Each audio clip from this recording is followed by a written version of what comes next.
You think you understand slavery, Atlantic slave trade, plantations, chains, whips. You've seen the films, read the textbooks, felt the horror. But what if I told you that the Atlantic slave trade was just the tip of the iceberg?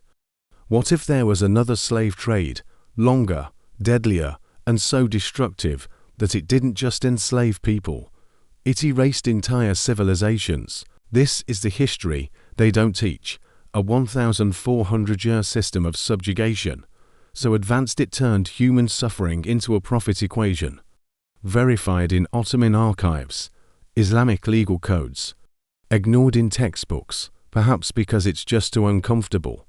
Let's talk about the Devshirme, eunuchs, genocidal taxes, and how entire peoples were deleted from history, and no one remembers their names.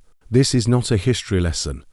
It's a warning about how easy it is to destroy a civilization ... and forget it ever existed. Imagine the government knocking at your door. They're not here for taxes or conscription. They're here for your son, aged 8 to 18, gone forever. This was policy under the Ottoman Empire. The Devshirme system, for over 400 years, Christian boys across the Balkans were stolen, converted, and trained to serve the very empire that destroyed their homes. They weren't just taken, they were evaluated: teeth, reflexes, intelligence, health. Only the best were selected, like livestock. One Ottoman record quotes an official laughing at a mother who begged for her son. "He is worth more than your entire village." These boys would return, but not as sons. They came back as elite soldiers, the Janissaries, sometimes the very ones tasked with stealing the next generation. Take Zakolumem Pasha, born a Serbian Christian, stolen at 10, reprogrammed into the empire's second most powerful man. He eventually ordered invasions of his own homeland. Yes, a man stolen as a boy, returned as a conqueror of his people.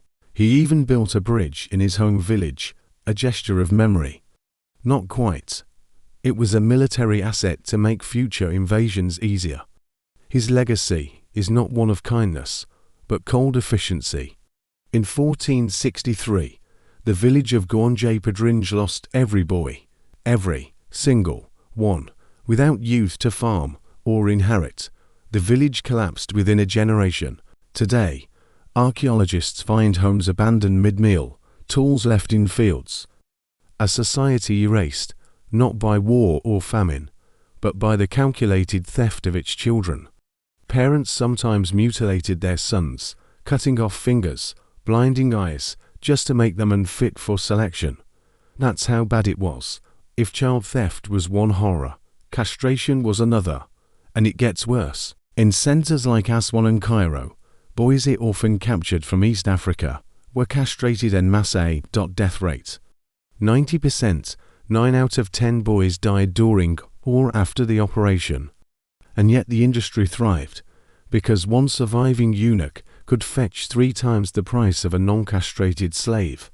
Records from 1298 show merchants budgeting for death, purchased 100 Nubian boys, lost 91 to procedure, sold 9 survivors.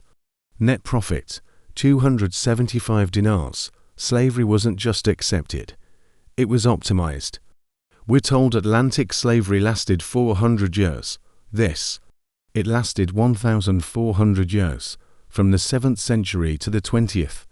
Slaves were sold in Zanzibar until 1873, in Saudi Arabia until 1962, the same year the Beatles released Love Me Do. Estimates suggest 11 to 17 million Africans enslaved. But unlike the Atlantic system, they left virtually no descendants. Why? Because most were either castrated or worked to death. Let's talk about Basra, 9th century. 500,000 African slaves toiled in salt marshes. Salt eroded their skin. They drank poison water. Average lifespan, 2 years. They revolted in 869, the Zanj rebellion, one of the largest slave uprisings in history. It lasted 14 years. You've never heard of it, because they lost. And when they lost, history was rewritten. The Trans-Saharan slave trade made the Middle Passage look merciful.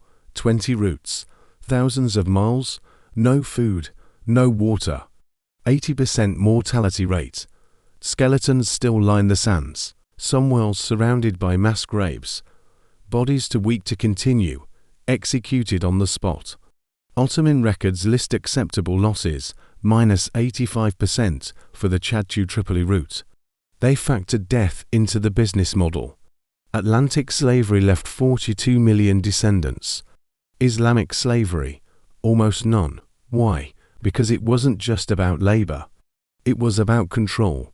Boys were mutilated. Girls were absorbed into harems. Any children born were often killed, or re-enslaved. This was a system designed not to exploit people, but to erase them. A genocide so effective, it left no one to remember it happened. But slavery was only the beginning.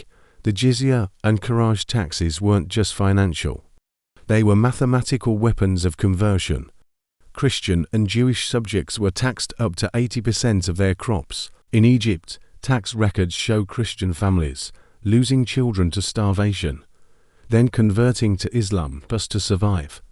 One diary reads, "My son converted to save us, but now he can't inherit our land. When we die, our home will belong to strangers." Survival today. Erasure tomorrow.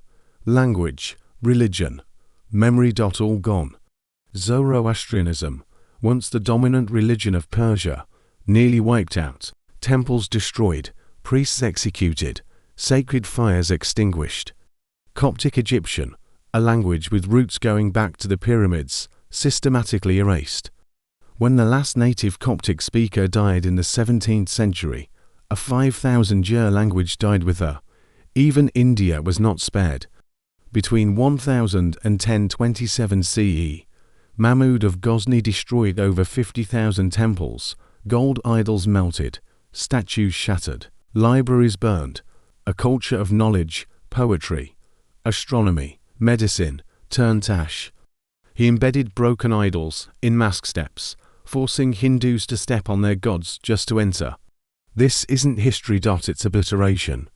1,400 years, millions of lives, dozens of civilizations deleted. Not by natural disaster. Not by slow decline, but by design. The fact that you've never heard of most of this is proof it worked.